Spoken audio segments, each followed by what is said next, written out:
Hello, in front of me I've got Throne and Liberty. In this video I'll show you how to teleport.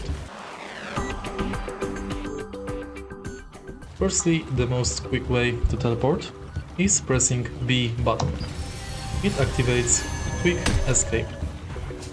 As you can see, in order to teleport we have to be free of enemies because they can hit us anytime and stop our castle.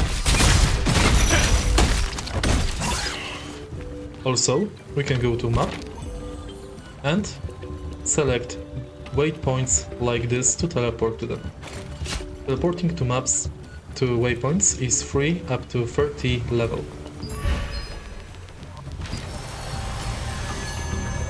Those waypoints have to be found in-game.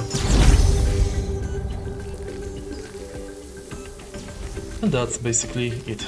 If you find this video helpful, please like, comment and subscribe.